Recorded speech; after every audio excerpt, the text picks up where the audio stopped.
Gate of Canis Minor! Magbukas ka! Nicholas!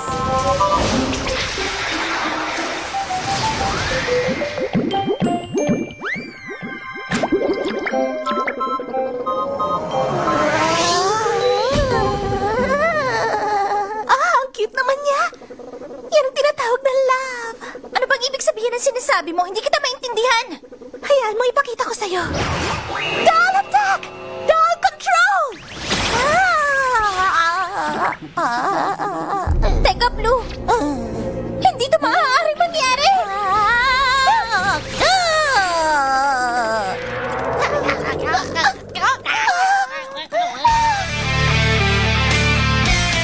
Gawin mo! Dapat mong gawin! Ano ibig sabihin nito? Nahulog ka sa patibong ko. Ha?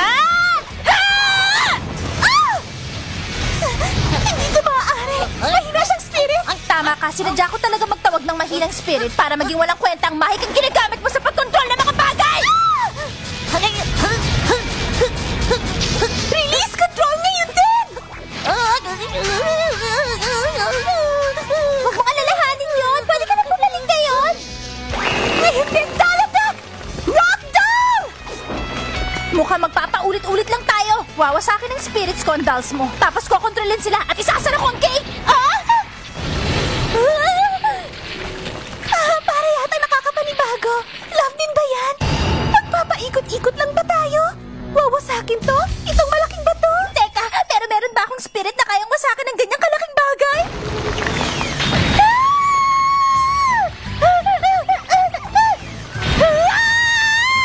Masama itong nangyayari! Huwag mo siyang hahayaang makatakas, Rockdoll! Hulihin mo agad ang batang babaeng tumatakbo! Sino ba tinatawag kong batang babae? Samantala magkasagtanda lang naman tayo!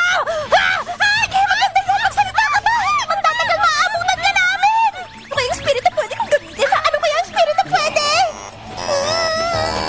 Mag-iingat ka kapag hindi ka tumingin sa dinadaanan mo, maabutan ka namin!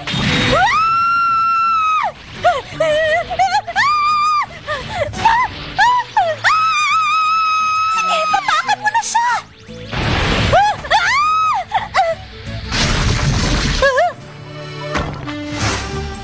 Sandali lang naman! Isa tong... Hangin!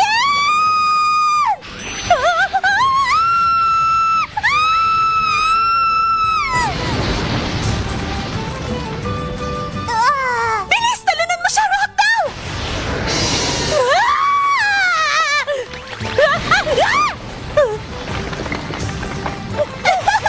Wala ka nang mapupuntahan!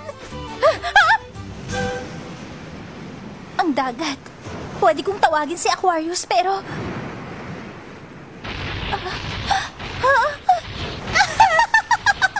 Sa nakikita ko, wala ka nang ibang pwedeng puntahan ngayon! Hindi mawawasak ng tubig ang bato. Isa pa, tatangayin lang din ako ni Aquarius gamit ang dagat. Tatangayin ako? Oras na para pipiin ka ni Rockdoll! Yung tinatawag na isang klase ng love! Tatangayin! Tama! Gate of the Water Bearer! Magbukas ka! Aquarius!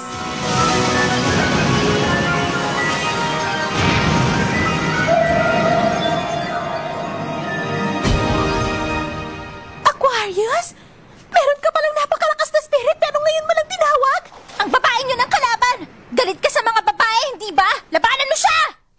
Mukhang hindi pa yung nagbabagong masama mong ugali! Huwag ka na magreklamo, basta gawin mo na lang! Naiirita ako kapag nakikita kita. Kaya hindi ka pa nagkakaroon ng boyfriend eh. Tumigil ka na! Hindi yun importante pag-usapan ngayon! Ngayon, doll attack! Sige, doll control! Ngayon susundin ni Aquarius lahat ng sasabihin ko. Sige, pabalikin mo na siya! Hindi! Siya ang pinagmamalaki ko sa spirits! Kung ganun, pwede kitang durugin gamit ang malakas na kapangyarihan ng dagat. Aquarius, purihin mo nga sa harapan ko ang madaldal na babaeng yan! Ha?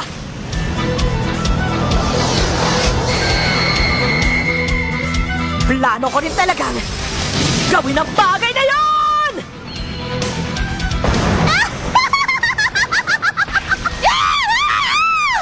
Mahina siyang mag-isip.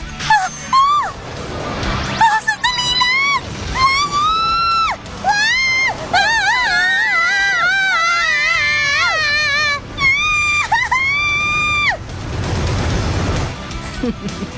Sinong nangangailangan ng pursahang pagsara? Ako mismong magsasara ng gate, maliwanag. Mga baliw!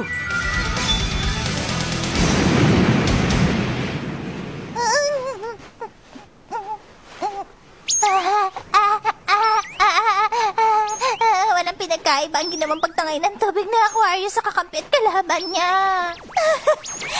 Naging masyado yata akong pabaya. Naisahan niya ako.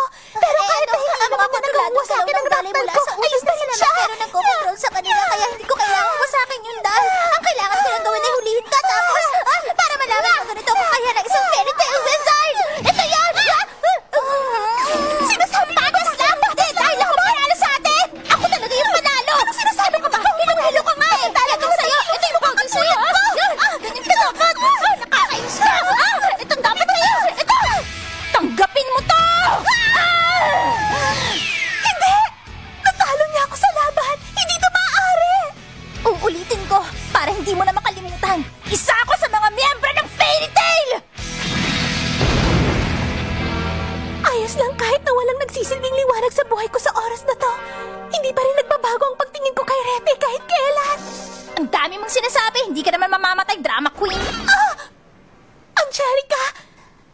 Pakiusap, ipaghiganti mo ako. Teka, sandali. Hindi dalangisan yan, hindi ba? Lagot na, hindi ko magalaw ang mga binti ko. Hindi!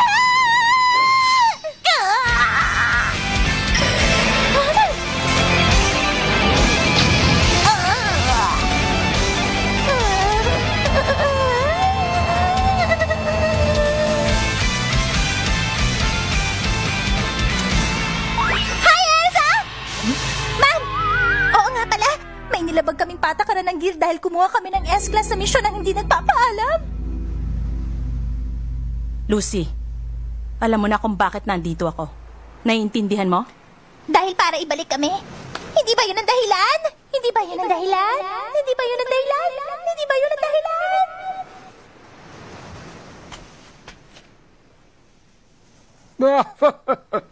Nandito ka lang pala, Lucy! Natagpuan din kita! Salamat at good!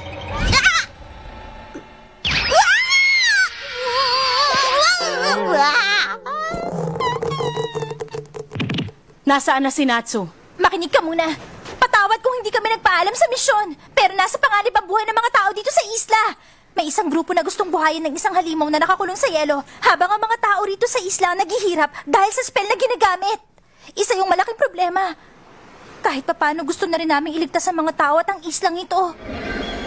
Wala akong pakialam sa kanila. Pero kung maaari lang sana na tapusin na namin ang misyon. Ah! Nagkakamali ka, Lucy. Tandaan mo na nagawa mong lokohin si Master. Huwag mong isiping makakatakas ka sa kasalanan mo. Naku! Nakakatakot siya!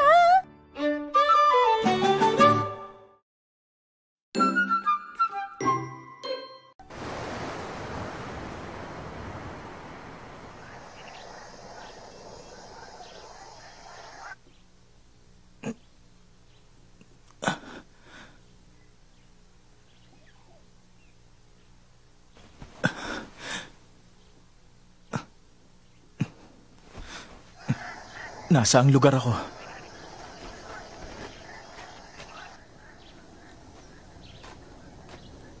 Salamat naman nagkamalay ka na. Anong lugar ito? Isa tong imbakan ng mga gamit na medyo malayo sa bayan.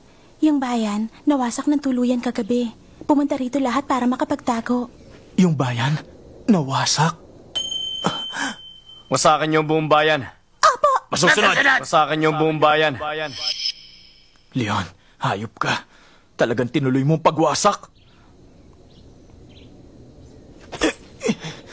Salamat kina Miss Lucy at Mr. Natsu. Dahil sa kanila walang nasaktan na taga-bayan. Kaya kahit papano, masaya na rin kami. Nandito rin sa lugar na to yung dalawa? Oo. Ang sabi nila sa amin, ihatid ka namin agad sa tent nila pag nagkamalay ka na. Ganun ba? Hinihintay ka na nila dun ngayon sa malaking tent.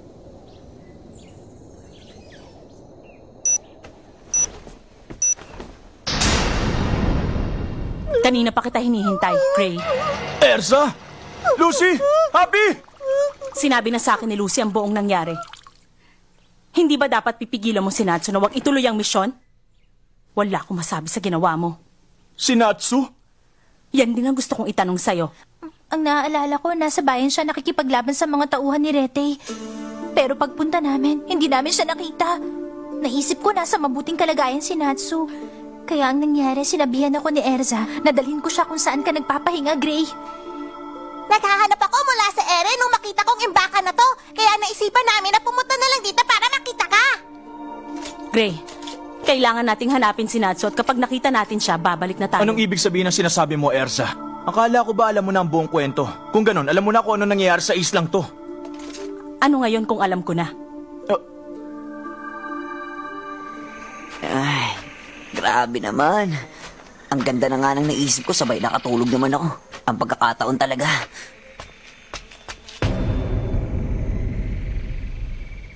Hindi na bale. Sisimulan ko na.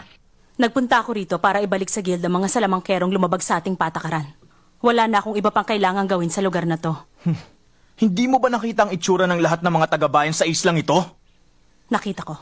Babayaan mo na lang ba sila ng ganon? Pinaskil ng tagabayan sa iba't ibang guild ang request nila. Mas mabuti kung ipaubaya natin yun sa ibang mga salamangkero. Nakarapat-dapat sa misyon. Hindi ko inaasahan sa iyan, Erza. Anong sinabi mo? Ang lakas ng lubog sabihan si Dakilang Erza! Dakila talaga? Binabalak mo na rin bang labagin ang patakaran ng guild? Hindi ka rin makakatakas.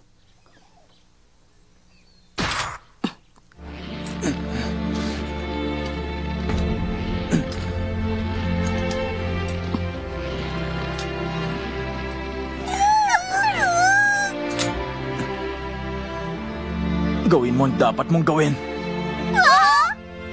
Ito ang pinili kong landas, Erza. Kaya kinakailangan lang na may gawin akong paraan.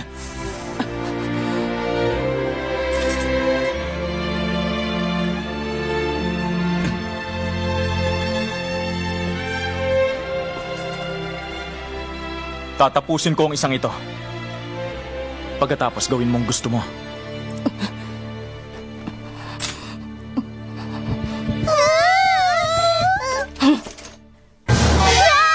Teka lang, huminahon ka! Huwag ka magpapadala sa emosyon mo! Si Gray dahil nawala siya ng dating kaibigan at nakalaban pa niya!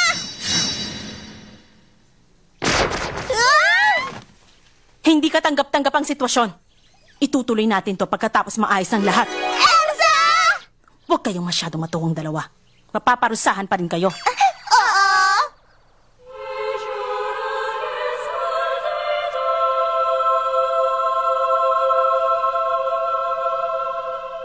Nakakaawa. Ikaw na lang mag-isang natitira, Toby. Ang mga taga-fairy tale, may ibubuga rin pala. Huwag mo sasabihin sa iba na nasaktan mo ang sarili mo, ha? Sa tingin ko, mapanganib ang ginagawa natin pagbuhay kay Deliora. Nandito ka pala, Salty. Tuluyang mabubuhay si Deliora kapag binuhos natin na buong pwersa ng kapangyarihan na nagmumula sa buwan ngayong gabi. Pero kapag oras na magambala ang ritual na ginagawa para sa Moondrip, mananatili si Deliora sa yelo habang buhay. Isa pa dumagdag si Titania sa pwersa ng mga kalaban natin. Mabilis mo talaga nakukuha ang mga impormasyon. Pero hindi pa rin nila ako matatalo. Walang makakatalo sa Ice Sword na higit na malakas kay Ul. Parang napakasarap naman marinig sa tenga ang mga sinabi ninyo. Pero kahit na may katagalan na, sa tingin ko dapat na rin ako sumali sa laban para makatulong. Sandali, sinasabi mo marunong ka makipaglaban? Oo, may alam ako ng konti sa Lost Magic. Yun ang hindi ko pa naipapakita sa inyong mga kasamahan ko. Ha! Isang kakaibang lalaki. Ha? Lumilindol ba? Ito ang... Gumuguho na lugar na ito!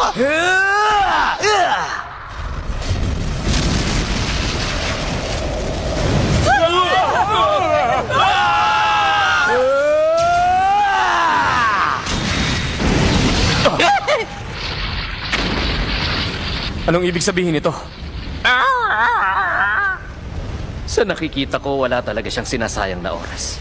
Tingnan nyo, nasa baba ang kalaban natin.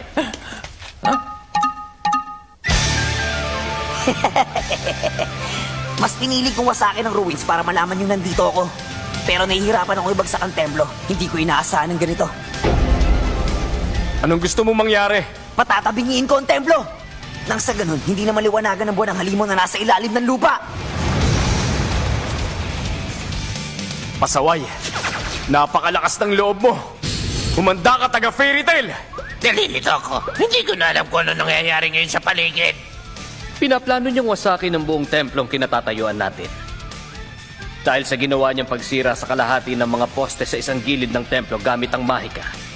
Ang mangyayari, tatabingi ang templo at hindi na maliliwanagan ng buwan si Deliora. So tingin ko yun ang plano niya. Hindi halata sa kanya pero may utak din pala ang isang niya. Tama na ang daldalan niyo! Ma, kaya niya pa na magpalabas ng apoy kahit sa parte ng katawan niya!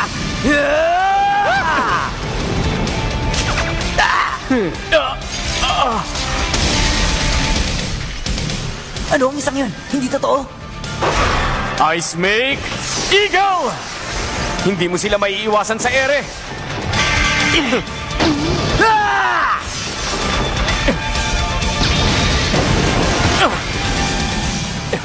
Kung ano-anong ginagawa sa gamit niyang apoy. Fire Dragon's Roar!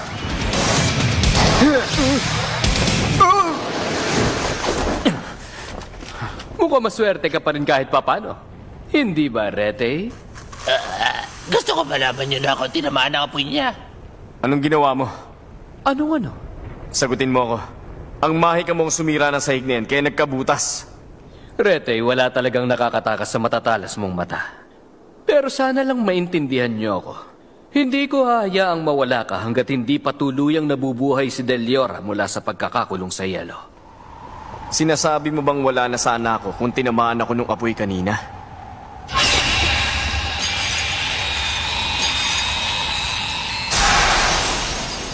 Umalis na kayo. Kaya ko nang tapusin mag-isang lalaking yon. Ako lang ang tanging nag-iisang salamangkerong kayang tumalo kay Deliora. Rete Leon. Nakakainsultong marinig na magkakaproblema ako sa isang batang tulad niya. Maganda to. Kung ganon gusto niyang talunin si Deliora. Tatalunin niya si Deliora? Yung talagang pakay niya nung umpisa pa lang? Pero hindi ba natalo ng halimaw na yun dati?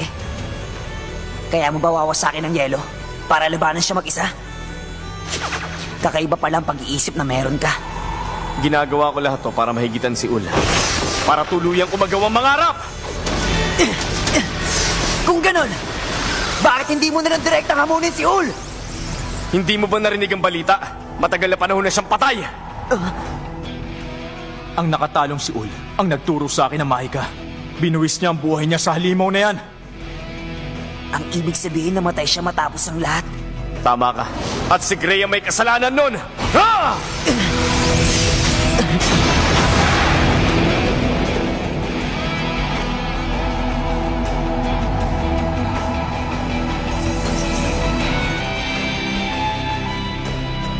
Hindi ko alam ang nangyari sa inyo sa nakaraan.